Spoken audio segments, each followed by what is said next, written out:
क्या हुआ बेटी? हाँ, स्वामी जी, अंदर कोई है? अच्छा, वो महोत्सव से पहले सरोवर में रहने वाले संगमेश्वर स्वामी की स्तुति करने की प्रथा है। हाँ, लेकिन इतनी देर पानी में? जल में सांस रोकने की विद्या जानने वाले एक महापुरुष हैं, मज्जारी नरसिम्हा रेड्डी। जी।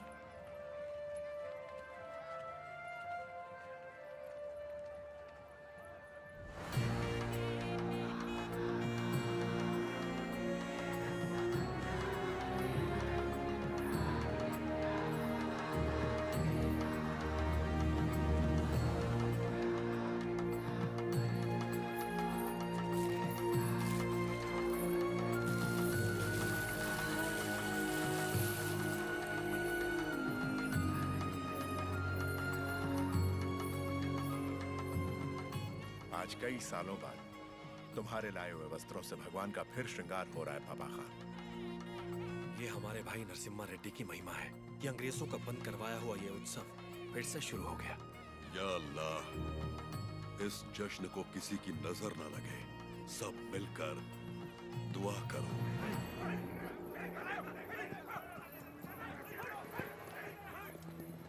मैं इसे होने नहीं दूंगा। क्या उकराजू, इस मेले की तैयारियां युद्ध स्तर पे हुई हैं। कहां-कहां से लोग मेला देखने आ रहे हैं। होने नहीं दूंगा का क्या मतलब? ये मेला कौन करवा रहा है? नरसिम्हा रेड्डी। इस मेले में योगदान हमारा भी है ना? पर नाम नरसिम्हा रेड्डी का होगा। अच्छा, मुकाबला कौन जीतेगा? नरसिम्हा रेड्डी, और कौन? और हम जीत जाए तो भी सब नरसिम्हा रेड्डी की जयकार करेंगे कि उसने इतना निष्पक्ष मुकाबला करवाया। यानी जीते कोई भी जयकार उसी की होगी। क्या ये सही होगा बसी रेड्डी? तो नहीं जीतेगा। अपने आदमी को देखो वहां, वो नशीली दवा बैलों को पागल कर देगी।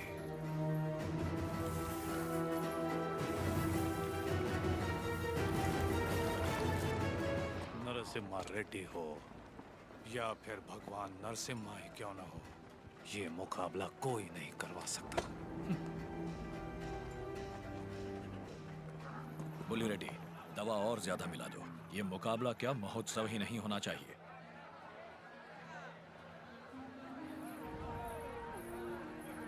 लक्ष्मी, सुनो तो, किसे ढूंढ रही हो?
तुम्हारे आदमी ने इसे दवा मिलाते देखा तो सच पता चला। अरे जो हो गया सो हो गया, कोई अनहोनी तो नहीं हुई ना। भूल जाओ, सब कुछ ठीक है। अबकू राजू भी तो पालेगार ही है। चलो छोड़ो, अब जाओ सब, ये उनकी खानदानी दुश्मनी है, सब जानते हैं। तमाशा खत्म। रुक जाओ।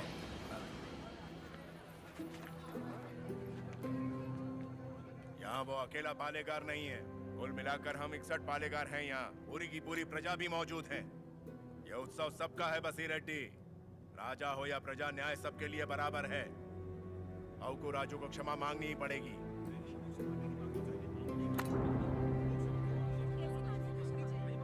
सब चुप क्यों हैं? पिताजी न्याय की बात कर रहे हैं, इन्हें क्षमा मांगनी ही चाहिए। हाँ हाँ, क्षमा तो मांगनी ही चाहिए। क्षमा मांगनी ही चाहिए। एक पालेगार क्षमा कैसे मांगेगा?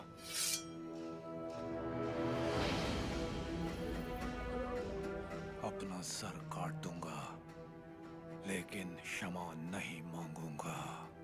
अवकू राजू। पापा खान, माना कि अवकू राजू ने अपराध किया है, लेकिन ये पालेगार हैं 70 गांव के। ये तो सब जानते ही हैं कि इन्हें मुझसे नफरत है, और यही नफरत इस अपराध का कारण भी है। लेकिन ये अपनी प्रजा से प्रेम करते हैं, और प्रजा पर इनके कई उपकार भी हैं, तो उनकी खातिर इन्हें हम क्षमा कर देते हैं।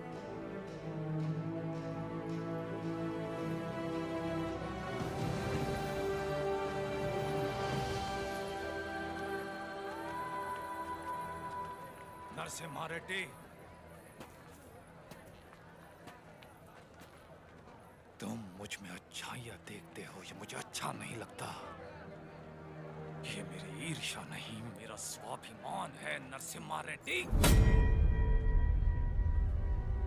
मेरा भी दिन आएगा नरसिम्हा रेड्डी। उस दिन सर झुकाकर तुम मुझसे क्षमा मांगोगे, और मैं सर उठाकर तुम्हें क्षमा कर दूंगा।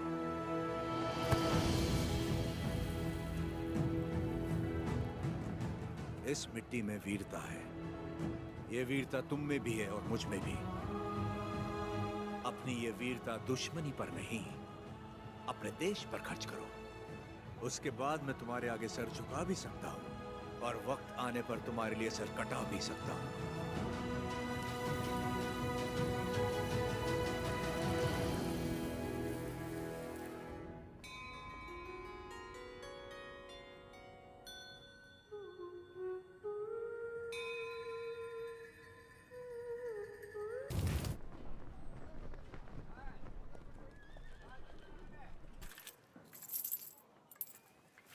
क्यों रे, तेरा नरसिम्हा रेड्डी अंग्रेजों के खिलाफ बगावत करेगा? हमारे मना करने के बावजूद वो ये महोत्सव करवा रहा है। हम ये और बर्दाश्त नहीं करेंगे। मद्रास चिट्ठी लिख दी है मैंने, अब वो लोग देख लेंगे उसे। वहाँ खबर पहुँचाने के लिए ही तो किया। असली महोत्सव तो अब शुरू होगा।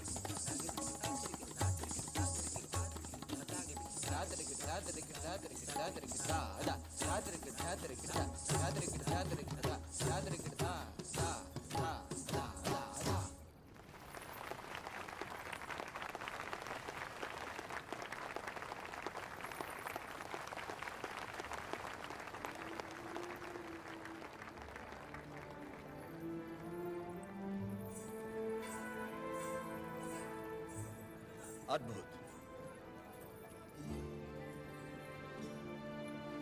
हम जानते हैं। लक्ष्मी जी, लोगों के हित के लिए क्या आप अपनी कला को नए अंदाज में प्रस्तुत नहीं कर सकती? ये लक्ष्मी सिर्फ देवताओं के लिए नाचती है, उन्हीं के लिए गाती है, आम मनुष्यों के लिए नहीं। भगवान भी तो इंसान के लिए ही है ना। लोगों को जगाने के लिए अपनी कला को थोड़ा सा बदल लीजिए, फिर देखिए कितना निखार आ जाएगा।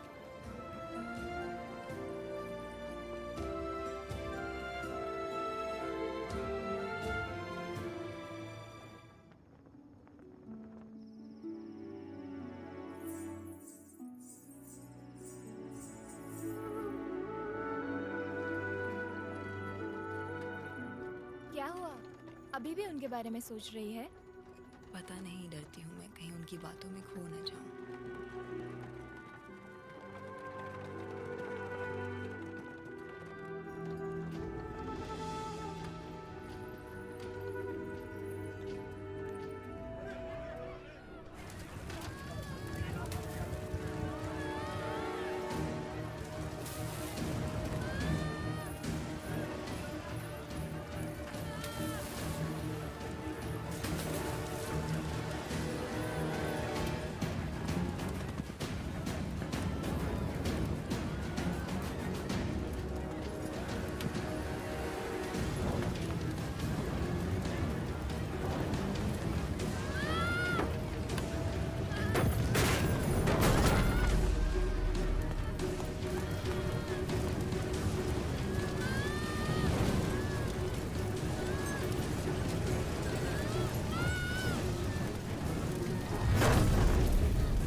किसी ने जानबूझकर ये आग लगाई। कौन है वो नीच? किसने किया है ये? मैंने लगाई आग।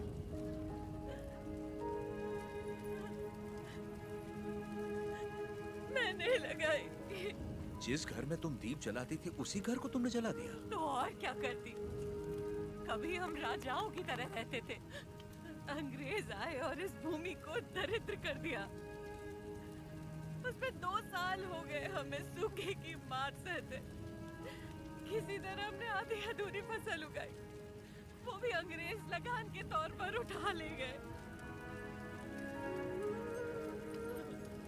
अब तक तो मैं किसी तरह बच्चों का पेट पालती रही, लेकिन अब मेरा बेटा चोरी पे उतर आया है। इससे बड़ी शर्म की बात और क्या हो सकती है? जो हाथ देने के लिए उठे थे उन्हीं को चोरी करता हुआ नहीं देख सकी मैं। मैंने सोचा अपमान के जीवन से सम्मान की मौत अच्छी।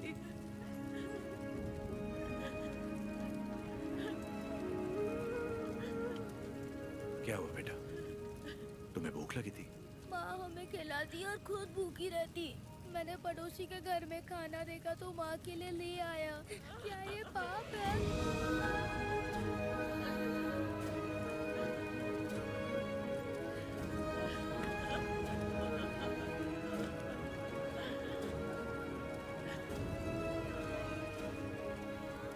बड़े भैया, वियालावाड़ा और नौसम किले के गोदामों का अनाज बैलगाड़ियों में भर के ले आई। आज से रेनाडू की इस धरती पर कोई भूखा नहीं सोएगा। बांट दीजिए सब में, जैसा तुम कहो।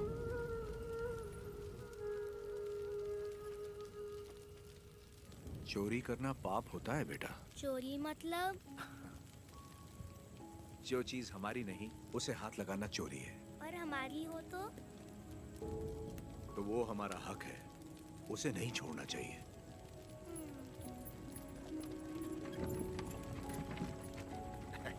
रेड्डी जी, आपने मुझे बुलवाया? मैंने इस महीने की पेंशन भेज दी है।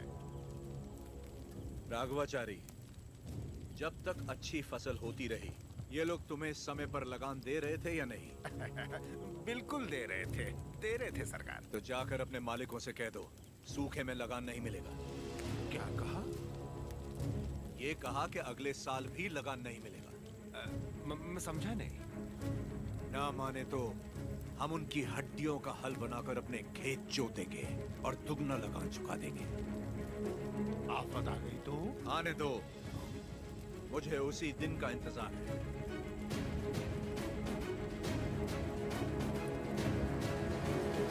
समझ गया। जब तक सूखा पड़ा है, अंग्रेजों को लगान देने की कोई जरूरत नहीं है। ये गाड़ियां नरसिम्हा रेड्डी को वापस भेज दो। हमारे गोदाम से अनाज निकालकर प्रजा में बांट दो। मैं अपने लोगों को नरसिम्हा रेड्डी की तरह अंग्रेजों को लगान देने के लिए मना नहीं कर सकता। मैं भी नहीं कर सकता। मैं भी नहीं कर सकता। मैं भी नहीं कर सकता। वीरा रेड्डी, एक पालेगार दूसरे पालेगार के इलाके में दखल ना दे। चलिए पिताजी, हमारी जागीर का फैसला हम खुद करेंगे। हम रहेंगे नरसिम्हा रेड्डी के साथ। चलिए।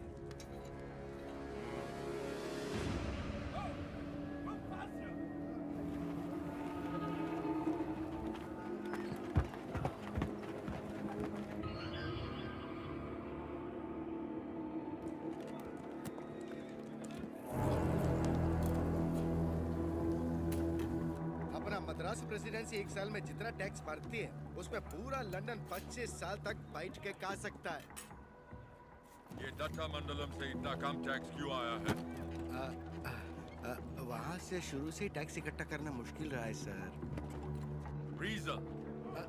रेनाडू की महिमा है सर। कहते हैं वह पैदा हुआ खरगोश भी चीते से लड़ जाता है।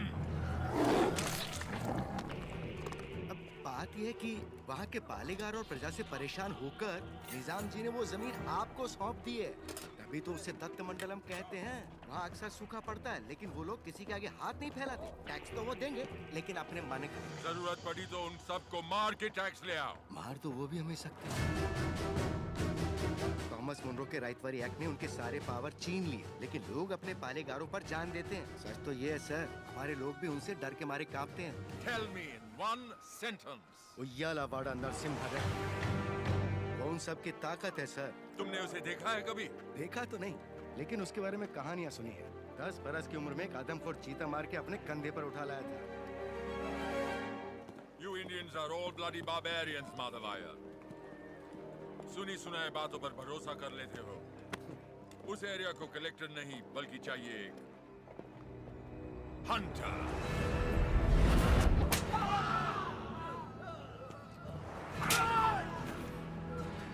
गोरा है राजा और काला उसका स्लेव। इस बनारस सिल्क के लिए विक्टोरिया शिप 6 महीने से वेट कर रहा है। हमारे पास रंग नहीं है सरकार। रंग हम तुमको देगा।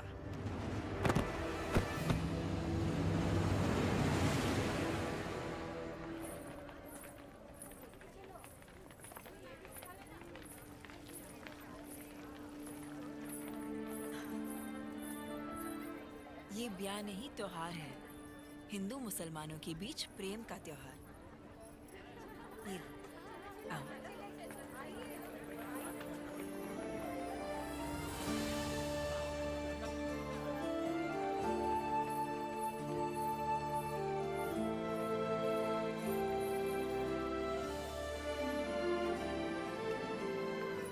अगर मुझे पता होता आप आ रहे हैं, मैं यहाँ कभी नहीं आती। और मैं यहाँ सिर्फ इसलिए आया क्योंकि तुम यहाँ आने वाली थी, ताकि अपने मन की बात बता सकूं। मेरे माँ बाप बचपन में ही गुजर गए थे। मेरे अपने सब मुझसे दूर हो गए। मैं जिस किसी को भी चाहती हूँ उसे खो देती हूँ, हमेशा। इसीलिए मैं देवता की शरण में आ गई और अपनी कला से उनकी पूजा करने लगी। मैंने देखा है आपको, बहुत महान व्यक्ति हैं आप। मेरे पास मत आइए, वरना आपको भी खो दूंगी। तुम मुझसे दूर भी चली जाओ, फिर भी मेरा प्रेम तुम्हारे साथ रहेगा। बोलो, जैसे भागमती के नाम पर यह भाग्य नगर बना है, वैसे ही तुम्हारे लिए वीर वेंकट महालक्ष्मी के नाम का एक नया नगर बसा दूं। बताओ लक्ष्मी, बोलो। लक्ष्मी नाम के आगे नरसिम्हा जोड़ दीजिए बस।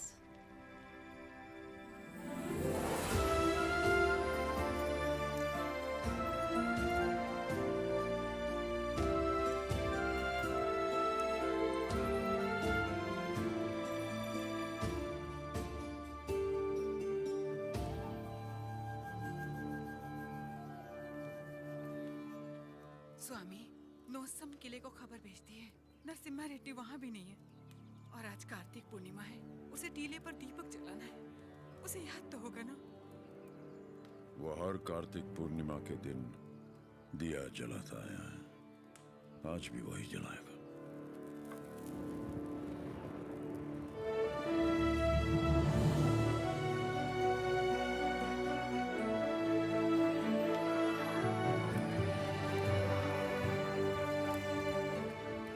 नरसिम्हा रेड्डी को सत्य बताने का समय आ गया।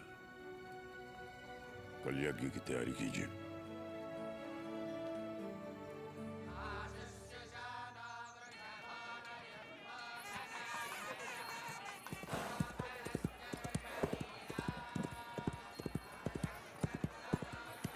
ओ बन्ना, ये सब क्या हो रहा है? कोई यज्ञ होने वाला है, गुरुजी भी आए हैं।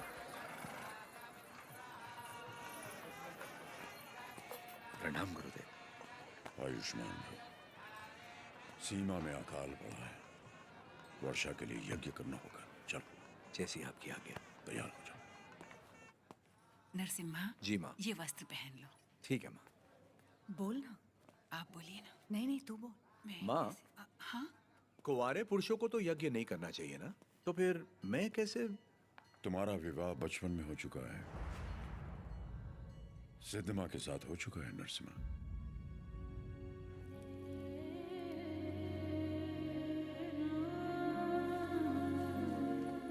जैसा अकाल अब पड़ा है, तुम्हारे बचपन में भी पड़ा था। ज्योतिष के अनुसार ये स्थिति कुछ ऐसी बन गई कि यज्ञ के लिए हमें सिद्धम्मा से तुम्हारा ब्याह कराना पड़ा।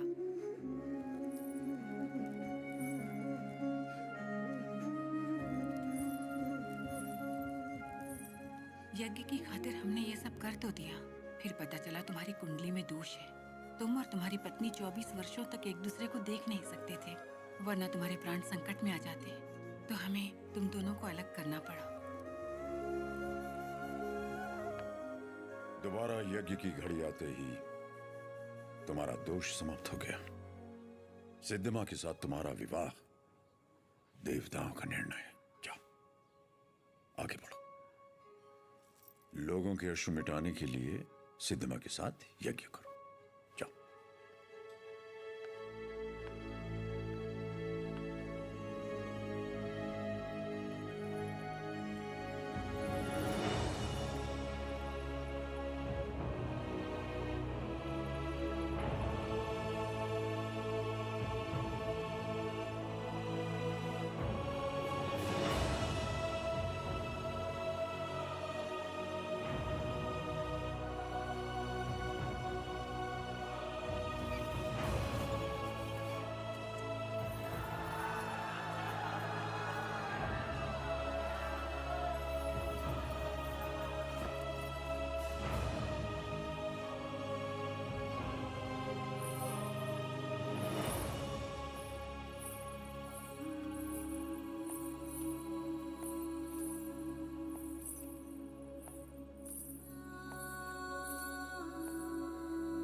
लक्ष्मी,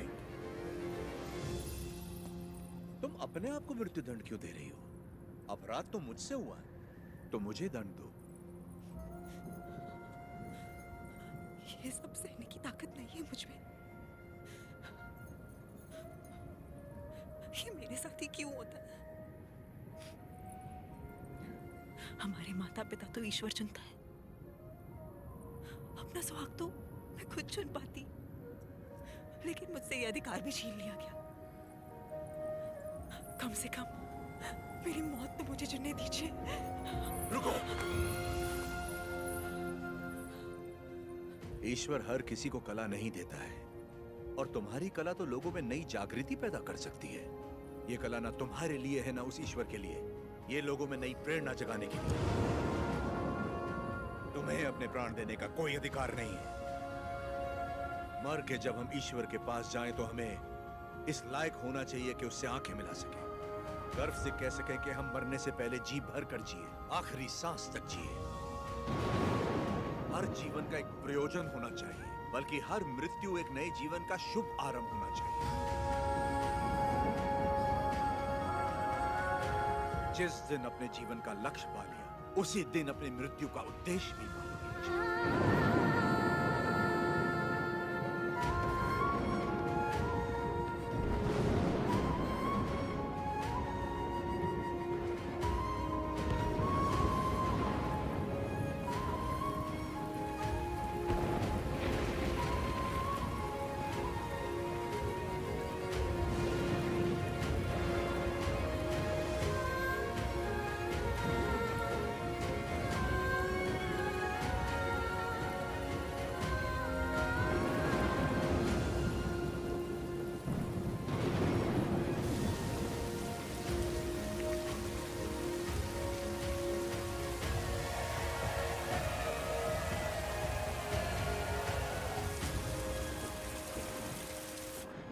मुझे आपसे कुछ कहना है, कह सकती हूँ?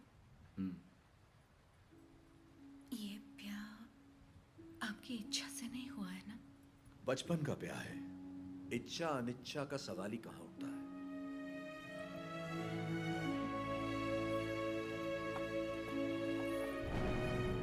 आपकी बात तो सही है, पर मैंने तो बचपन से सिर्फ आप ही को चाहा है। तुम्हें पता था कि हमारा ब्याह हुआ है?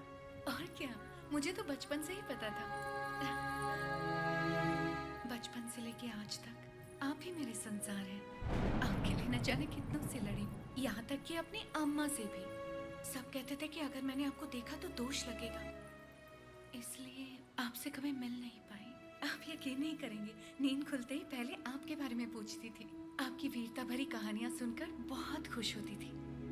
हर रोज आप जिस मंदिर जाते थे मैं भी वहीं जाती थी। जैसे आप पूजा करते थे वैसे मैं भी पूजा करती थी। उस दिन उत्सव में जैसे ही मैंने आपको आते हुए देखा, मैं सरोवर की ओर चली गई। मुझे डर था कि अगर आपको पानी में भी देख लिया तो आपको दोष लगेगा। ये 24 साल मैंने कैसे गुजारे सिर्फ मैं ही जानती हूँ। मुझे सिर्फ उस पल का इंतजार था जब आपको जी भर के देख सकूं। यज्ञ के समय भी मैं आपको देख नहीं पाई, इस डर से कि कहीं आपको देख के रो ना पड़ूं। वहां लोग देखते तो क्या कहते।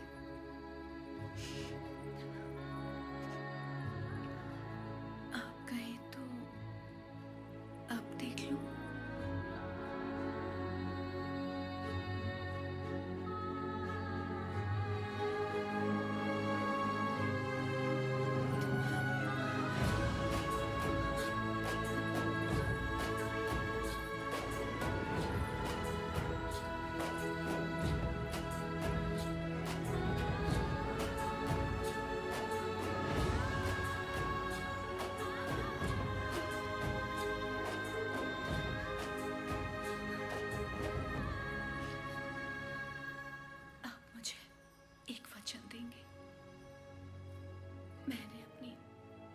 जिंदगी सिर्फ आप ही को चाहा है।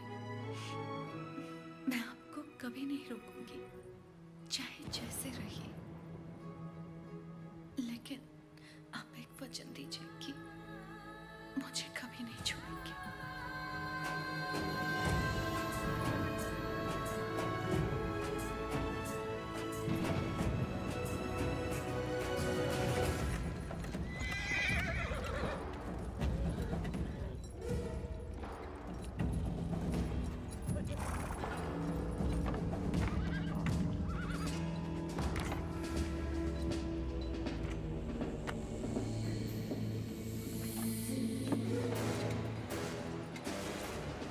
वेलकम टू कोइलकुंटला सरकार। स्वागत है।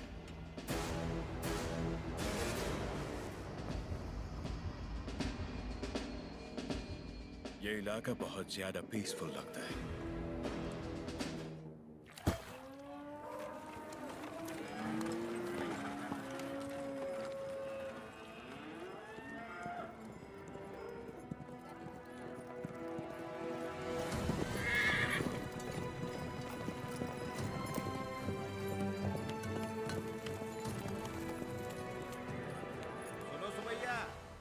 समाचार है तुम्हारे लिए।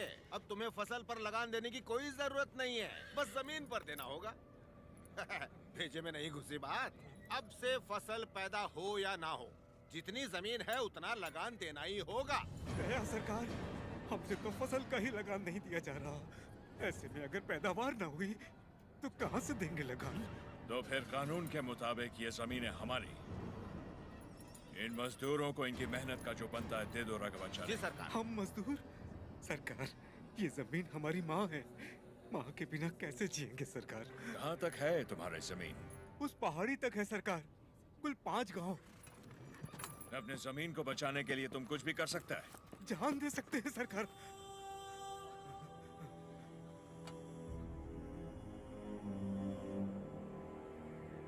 Let's play a game.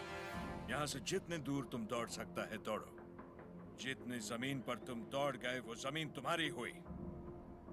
But हमारा घोड़ा भी तुम्हारे साथ में दौड़ेगा।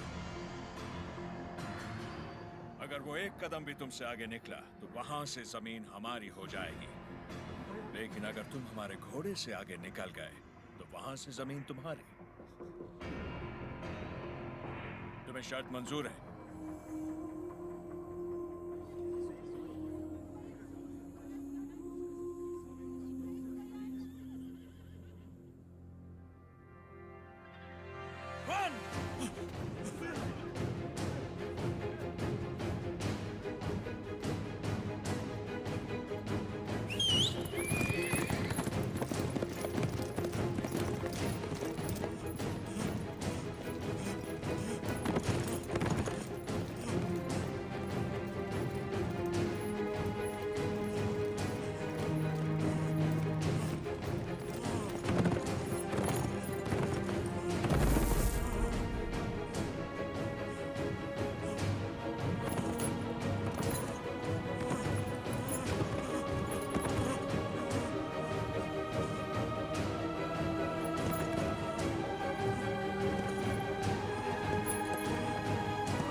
गिर पड़ा, हो गया कल्याण, गई भैंस पानी में। सरकार, लगता है अपना घोड़ा मैसूर से पहले नहीं रुकेगा। Run, you!